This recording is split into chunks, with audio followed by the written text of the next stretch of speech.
Okay, I wanted to discuss an Indian that's very important called joy. A lot of Breslov Chassidim really emphasize this as one of the first things in serving Hashem. And this is from the Sefer Crossing the Narrow Bridge by Chaim Kramer. Serve God with joy. This is from Psalms 102. Rebbi Nachmon teaches, it is a great mitzvah to be happy always. Strengthen yourself to push aside all depression and sadness. Everyone has lots of problems, and the nature of man is to be attracted to sadness. To escape these difficulties, constantly bring joy into your life, even if you have to resort to silliness. Likutei Moharan 2:24. Joy is the hardest of all levels to attain and maintain. From Rabbi Nachman's Wisdom 20. When contemplating our daily pressures and workloads, this is very easy to understand. Happiness is not specified in Torah as a separate mitzvah. Yet throughout the Talmud, Midrash, and Kabbalah, joy is given centrality in all areas of Judaism. The renowned Sfad Kabbalists, the Ari, the Arizal, Rabbi Yitzchak Luria, 1534 to 1572, he was alive, asserted that he attained his exalted spiritual level only because of the great joy which he performed the mitzvot. Basically, you put on tefillin, you do it with simcha. You keep Shabbos, you do it with happiness. And every single mitzvah the Arizal did, he did it with happiness, and that gave him a high level. This is from Shar HaKavonos Shmini Atzeres. Indeed, not many of the subjects discussed in Breslov literature receive the detailed attention given to joy and happiness. Reb Avram Chazan commented, if Rebbi Nachmon taught that it's a great mitzvah to be happy always, then we must believe that there is what to be happy about. Rabbi Eliyahu Chaim Rosen.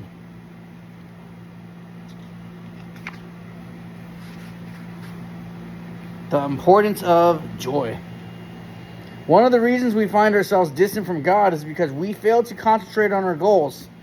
With Yishuv Hadas, tranquility, a person can think clearly. However, this tranquility cannot be attained without joy. Like gullus, depression leads one's mind astray, but joy is freedom. With joy shall you go out of the exile.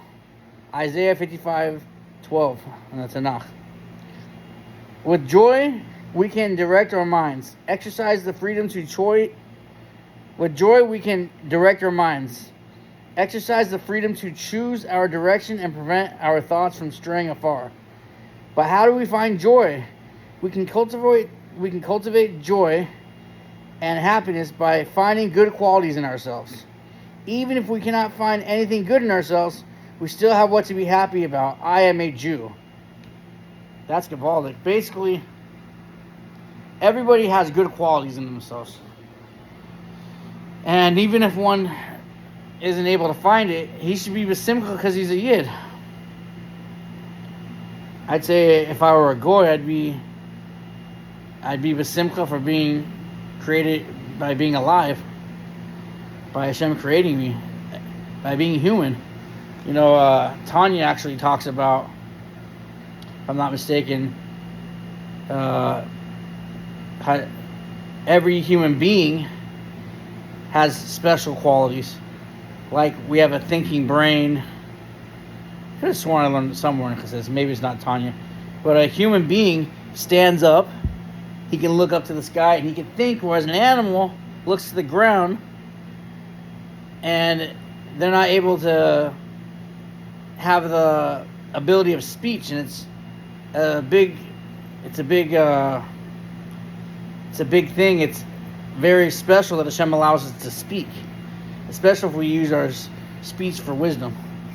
Going weiter. But is there really something to be happy about?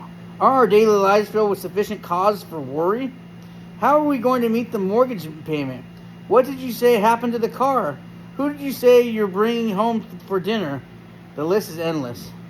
Rebbi Nachmon teaches, depression is the bite of the serpent. Likutei Moharan 189. Just as a serpent strikes suddenly, so does depression. Suddenly it hits. And you're left wondering, how can you ever be happy again? If only you had some room to breathe, you'd be happy. Not necessarily. My Rosh Hashiva used to say, people think that difficulties are unexpected in life. They're surprised when sadness comes. But even if a person were to live for 1,000 years, he would still have a long list of problems waiting for him. When one leaves, another is sure to follow on its heels. This is an axiom of life. Why then do we become shocked and upset when something unexpected happens to us? It's not unexpected. At least it shouldn't be. It always is the way. There is always something else. Something to bring us down to the depths of depression. Rebbi Nachmon also taught that depression and inertia are synonymous. They lead to anger, to a lack of tolerance, and are the main reason why a person fails to succeed. Likutei Moharan 155. It's a cycle. Something unexpected happens and we get annoyed. The doldrums and depression, still mild, are on the horizon.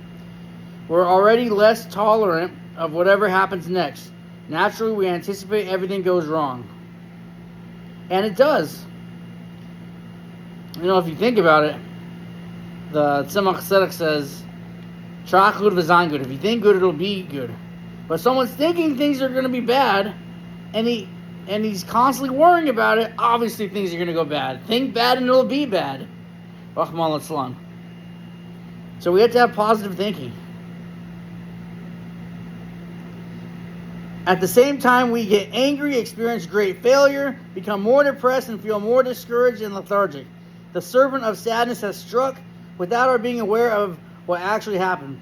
But why is there depression, sadness, and suffering? Our sages teach, whoever mourns Jerusalem will yet share in its rejoicing. That's in the Gemara Tainus 30b. Without experiencing sorrow and mourning, there is no way for us to appreciate its opposite. We have nothing with which to compare our happiness. Therefore, we must experience suffering. Only then can we know the true taste of joy. And because some sadness and suffering are necessary, Rebbi Nachmon urges us to strive for joy. We have to use all our strength to attain happiness, since only by being happy will we have the necessary faith, courage, and strength to face our sorrows and burdens and overcome them. Reb Nosson once wrote to Reb Ozer of Uman, I heard that you are very, very religious. I heard from Rebbi Nachmon that the main thing is joy, and being religious too. Avenaha Barzel, page 63. I want to wrap this up with a mashal I learned from another Rebbi Nachmon sefer. Basically, there was a guy. He was a clay digger, and Baruch Hashem, he had to deal with sand and turning it into clay and whatever you have not. One time he was looking in the dirt and he found a jewel, a very special jewel, worth so much money he couldn't even sell it. He had to go all the way to England to sell it. And if he sold this jewel, he'd be a multi-millionaire, maybe billionaire. I don't know the exact currency, but he'd be very rich if he sold that ring in England. So he had to sell all his stuff in order to attempt to get a cruise ship, go to travel by boat to go over there. And he almost had enough money, but it wasn't enough. So he met the captain of the ship and said, look at this ring. Look at this jewel that I have here. And he showed it to the captain. And the captain was like, wow, that's amazing. You can be my VIP customer. I'll give you the first class status on the cruise ship. So he was getting luxurious foods. He was talking to the captain. And they were making good friends. But one day, it was a few day journey on the trip. One day he was eating a meal. And he left the jewel on the table. So the guy cleaning his table didn't even notice the ring, but he when he was cleaning up and wiping everything out, throwing in the garbage, he somehow tossed the jewel over the sea. And this Yid, he knew that. Well, he knew that the captain would possibly kill him for not having the jewel, but he had in him to still remain Besimcha. He strengthened himself, and he knew that everything was from Hashem, and he was Besimcha, and he worked on himself. Even though it was hard to be happy, he lost everything, and nevertheless, he didn't worry about it. He was speaking to the captain. He didn't tell him anything. He had no worry, because he was happy. And the captain said something about him needing to be a guarantor for this business deal he had. So he said, sure, no problem. And somehow on the trip, the captain died. And whatever the case was, this guy that lost the jewels inherited all the money that the captain had, which was like 3-4 times the jewel. This captain was a rich guy.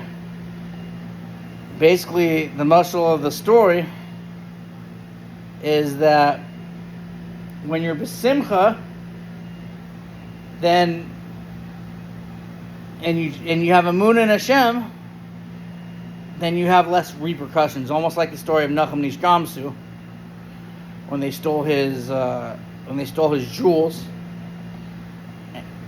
and he gave the sand to the king, and he didn't worry. He's saying, what was he saying? Gamsu l'toiva, everything is good. And instead of getting killed by the king, an angel told the king that this is the same sand that Avraham Avinu used to fight the wars, and it was successful. So then the king gave him double the jewels. He didn't lose anything because he had such a emuna b'tachon in Hashem.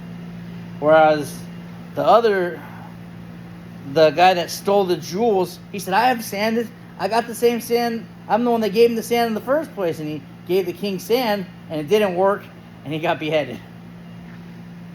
Mida keneged mida.